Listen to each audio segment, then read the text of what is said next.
The countdown had reached 30 seconds when 17-year-old Ashley Chen realized she couldn't see her friends anymore. The sea of people in Times Square had shifted and swirled around her like a living organism, and somehow she'd been separated from the group she'd arrived with. 10, 9, 8. The crowd roared around her. A million voices united in anticipation. Ashley stood on her tiptoes, frantically searching for a familiar face among the mass of humanity. Her phone showed no signal. Typical for Times Square on New Year's Eve, when the cellular networks were overwhelmed by the sheer volume of people trying to call, text, and post. 7, 6, 5. She pushed through the crowd, trying to get back to where she thought she'd last seen her best friend Megan. The energy was intoxicating but overwhelming. People pressed against her from all sides, the smell of street food and alcohol heavy in the cold December air. 4, 3, 2. A hand grabbed her shoulder. Ashley spun around, hoping to see Megan, but instead found herself face-to-face with a man in a maintenance worker's uniform. He was older, maybe 50, with kind eyes that seemed oddly out of place in the chaotic celebration. 1. Happy New Year. The sky exploded in fireworks and confetti. The crowd erupted in cheers, strangers kissing strangers, everyone hugging and screaming with joy. In the midst of the celebration, the maintenance worker leaned close to Ashley's ear. "You need to come with me," he said urgently. "It's not safe here." Before Ashley could ask what he meant, the world went white. If stories like this keep you thinking long after the screen goes dark, help us keep them alive. Hit the like button and subscribe to Gone Cold. Every week, we share real cases, disappearances that remain unexplained, and mysteries that demand answers. Detective Maria Santos had worked Times Square New Year's Eve details for 12 years, but she'd never seen a missing person case quite like Ashley Chen's. The 17-year-old from New Jersey had vanished sometime between 11:45 p.m. and 12:15 a.m., disappearing from the most surveilled location in America during its most heavily monitored event. "We've got her on camera up until 11:58, Officer Reynolds explained, pointing to a freeze-frame image on his laptop. "She's right here, near the TKTS stairs, looking around like she's lost." Then nothing. Santos studied the image. Ashley looked scared and alone in a massive crowd, a petite Asian-American girl in a red winter coat that should have made her easy to spot. What about after midnight? That's the strange part. We've reviewed footage from 37 different cameras, NYPD, private security, tourist phones that were uploaded to social media. She doesn't appear in any of them after 11:58. It's like she just vanished. The Chun family had been calling every hour since 3 a.m.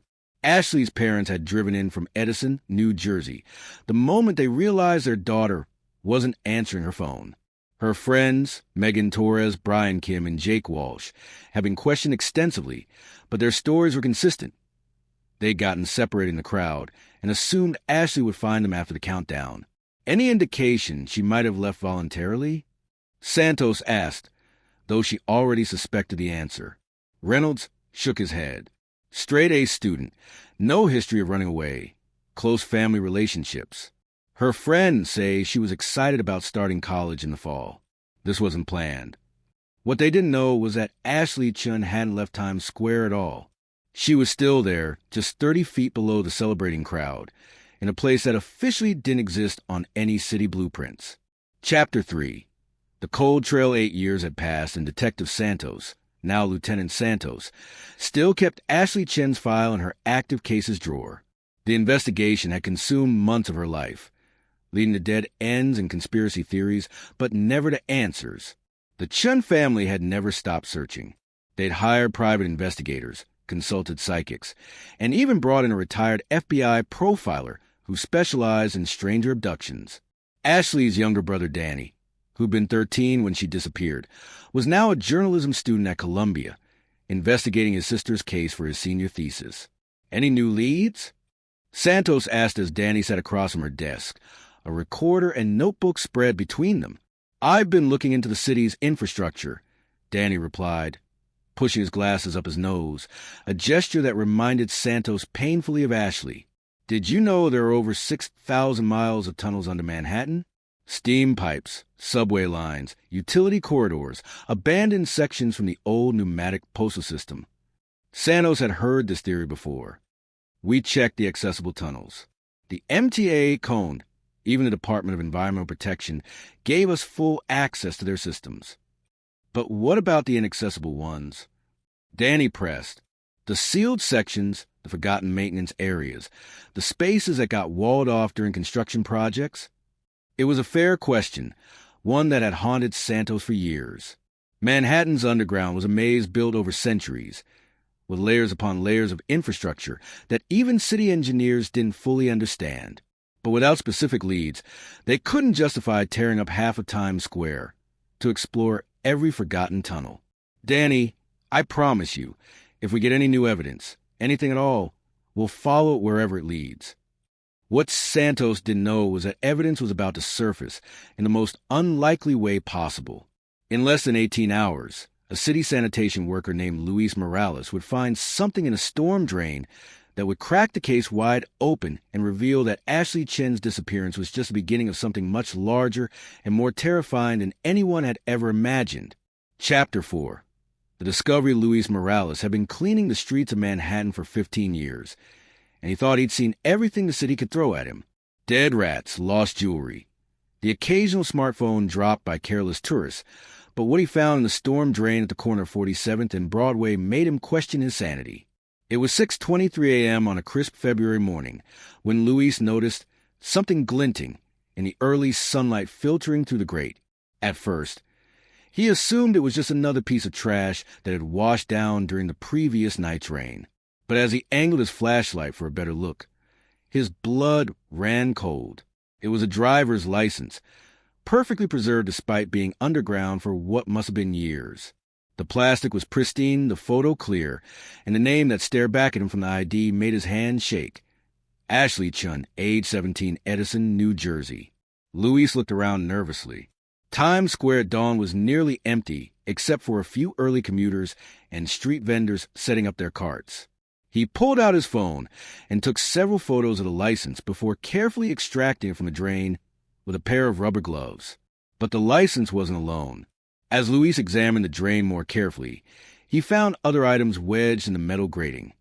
A silver necklace with a small heart pendant, a Metro North train ticket dated December 31st, 8 years ago, and most disturbing of all, a piece of red fabric that looked like it had been torn from a winter coat. His hands trembling, Luis reached deeper into the drain and felt something else, something that made him recoil in horror. It was soft, organic, and definitely not supposed to be there. When he finally worked up the courage to pull it out, he found himself holding a long strand of black hair, tied with a small elastic band, as if someone had deliberately cut it off. Luis immediately called 911. Chapter 5. Reopening the case, Lieutenant Santos arrived at the scene within 20 minutes of Luis's call, her mind racing with possibilities. The storm drain was immediately cordoned off as a potential crime scene, and the evidence was carefully cataloged by the forensics team. The license is definitely authentic. Forensic specialist Jennifer Walsh reported. No signs of forgery, and the physical condition suggests it's been in a controlled environment, not exposed to the elements you'd expect in a storm drain. Santos examined the other items through evidence bags. The necklace looked familiar. She remembered Ashley's mother describing it during the original investigation. The train ticket was a commuter pass from Edison to Penn Station, exactly what Ashley would have used to get into the city that night. What about the hair? Santos asked. We're running DNA analysis, but preliminary examination shows it's consistent with Ashley Chen's description. Asian hair, approximately 17 inches long, appears to have been cut with scissors rather than torn. Danny Chen arrived at the scene within the hour, having heard about the discovery through his police scanner app. Santos watched as the young man's face went through a series of emotions. Hope, fear, determination. This proved she made it to Times Square, Danny said, studying the evidence photos Santos showed him. But how did her stuff end up in a storm drain? And why now after 8 years? Santos had been wondering the same thing. Storm drains were regularly cleaned and inspected, especially in Times Square. For these items to surface now meant either they'd been recently placed there, or they'd been hidden somewhere the city workers couldn't reach. We need to map every tunnel, Every drain, every access point within a 6-block radius. Santos decided. If Ashley went underground, there has to be a trail. What Santos didn't realize was that the trail led to a network of forgotten tunnels that had been abandoned during construction of the modern subway system. Tunnels that were supposed to have been sealed decades ago, but had instead become home to something the city had been trying to cover up for years. Chapter 6. Underground Department of Environmental Protection's tunnel maps spread across 3 tables in the NYPD conference room, like a complex puzzle. Engineer Patricia Reeves, a 20-year veteran of the city's underground infrastructure, traced her finger along various colored lines representing different systems. This is the active storm drainage system, she explained, pointing to the blue lines. But underneath Times Square, you've got layers of history. The original subway tunnels from 1904, abandoned pneumatic postal tubes from the 1890s, utility corridors that were sealed when they built the newer systems. Santos studied the maps with growing unease. How many of these abandoned sections are still accessible? Officially, none. They were all sealed or filled with concrete during various renovation projects. Reeves hesitated. But unofficially, well, homeless populations have been known to find ways into places they shouldn't be able to reach. Danny leaned forward. What about maintenance workers? People with official access? That's more concerning, Reeves admitted. There may be 30 city employees with master keys to the underground access points. But the deeper you go, the fewer people have authorization. Below the 3rd level, you're talking about maybe 5 or 6 people total. Santos felt pieces of a puzzle beginning to connect. I need a list of everyone who had access to those deeper levels 8 years ago. And I need to know if any of them worked Times Square on New Year's Eve. The search took less than an hour. Of the 6 employees with Level 4 underground access, only one had been working in Times Square the night Ashley disappeared. Robert Morrison, a 53-year-old maintenance supervisor with 30 years of city service and a spotless record. When Santos pulled Morrison's personnel file, she found a photograph that made her stomach drop. Kind eyes, graying hair, and a face that would look reassuring to a scared teenage girl lost in a crowd. Get me everything on Robert Morrison, Santos ordered. Work history, home address, family, financial records, everything. And put out a bolo. I want to talk to him today. But when they went to Morrison's registered address in Queens, they found an empty apartment that had been abandoned for months. The landlord said Morrison had stopped paying rent in October and had left without notice. His city employment had been terminated for excessive absences. Robert Morrison had vanished almost as completely as Ashley Chun, but he'd taken something with him, something that would lead Santos into the darkest corners of New York's underground, where she would discover that Ashley's disappearance was just one piece of a much larger and more horrifying pattern. Chapter 7. The underground network to breakthrough came from an unexpected source. Morrison's elderly neighbor, Mrs. Kowalski, who called the tip line after seeing his photo on the evening news.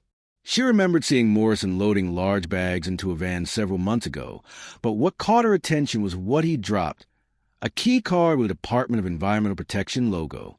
He was acting nervous, she told Santos over the phone. Usually such a nice man, always helped me with my groceries. But that day he barely looked at me, just kept loading these heavy bags. When I asked if he was moving, he said he was just cleaning out storage. The key card led Santos and her team to a maintenance facility in Queens that officially didn't exist on any current city records. Hidden beneath a nondescript warehouse, they found an entrance to a section of tunnel system that had been sealed off in the 1970s during subway expansion, except it wasn't sealed at all. Jesus Christ, whispered Officer Reynolds as their flashlights illuminated the underground chamber. The space had been converted into a makeshift living area, complete with furniture, battery-powered lights, and supplies that could sustain someone for months. But it was the walls that made Santos' blood run cold. They were covered with photographs, newspaper clippings, and handwritten notes, a shrine to missing persons cases spanning decades. Ashley Chen's missing person flyer was prominently displayed, but she wasn't alone. Dozens of other faces stared back at them from the walls. Teenagers, young adults, all who had vanished from various locations around Manhattan. Each photo was meticulously labeled with dates, locations, and personal details. In the center of it all was a detailed map of Manhattan's underground tunnel system, with red marks indicating access points and what appeared to be planned routes. Notes in Morrison's handwriting described selection criteria and optimal extraction points. "How many are there?" Danichin asked, his voice barely a whisper. He'd insisted on joining the search despite Santos's objections. Santos counted quickly. At least 30 faces. Maybe more. She photographed everything methodically, her training taking over despite the horror of what they'd discovered. But the most disturbing discovery was yet to come. In a locked filing cabinet, they found detailed journals documenting Morrison's activities over the past 15 years. The entries revealed a man who had used his position to hunt vulnerable people, luring them into the underground maze where they would never be found. The final entry, dated just 3 weeks ago, chilled Santos to the bone. The Chin girl lasted longer than expected. 8 years of perfect cooperation. But she's getting suspicious, asking too many questions about the outside world. Time to relocate the operation. Ashley was alive. Chapter 8. The rescue of the journal entries led Santos' team through a labyrinth of abandoned tunnels that stretched from Times Square to the old Pennsylvania station ruins. Morrison had spent years creating a hidden network of spaces where he could move undetected beneath the city, using his maintenance access to keep his victims imprisoned in forgotten corners of New York's underground. The trail ended at a heavily reinforced door in what had once been part of the original subway system. Santos could hear voices from inside, Morrison talking to someone, his tone gentle but commanding. "NYPD, open the door." Santos shouted, her weapon drawn. The voices stopped. After a moment, Morrison's voice came to the steel door. "You don't understand. I saved them. All of them. The city above is poison, drugs, violence, corruption. Down here, they're safe." "Robert, we need to talk," Santos called back. "Open the door, and we can work this out." What happened next moved quickly. The sound of multiple locks being disengaged, the door swinging open to reveal Morrison standing in a well-lit underground apartment. And behind him, emerging from the shadows like ghosts returning to the world of the living, came the missing. Ashley Chin stepped forward first, no longer the 17-year-old girl from the photographs. At 25, she was thin but healthy, her eyes showing a mixture of relief and confusion. Behind her came others. Some Santos recognized from missing person reports, others who had been gone so long they'd been forgotten entirely. He told us the world above had ended. Ashley said quietly as paramedics checked her vital signs, that there had been attacks, disasters, that it wasn't safe to go back. He showed us fake news reports, staged photos. Her voice trailed off as she looked up at the sky for the first time in 8 years. Morrison didn't resist arrest. As they led him away, he kept repeating the same phrase, "I saved them. I saved them all." Epilogue, the Morrison case became one of the largest missing persons recoveries in NYPD history. 17 people were found alive in various underground locations, some having been missing for over a decade. Morrison was sentenced to life in prison without parole for kidnapping, false imprisonment, and psychological torture. Ashley Chin required months of therapy to readjust to a world that had moved on without her.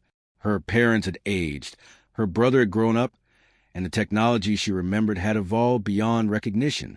But slowly, with support from her family and other survivors, she began to rebuild her life. The tunnels Morrison had used were permanently sealed, and the city implemented new security protocols for underground access. But for Santos, the case raised troubling questions about how many other forgotten spaces existed beneath New York, and what other secrets they might hold. Danichin never finished his journalism thesis about his sister's disappearance. Instead, he changed his major to social work and dedicated his career to helping missing person survivors reintegrate into society. And sometimes, late at night, Ashley would stand at her bedroom window, looking out the city lights, grateful to be above ground again, but haunted by the knowledge that beneath the bustling streets of Manhattan, there were still dark places where the lost could disappear forever.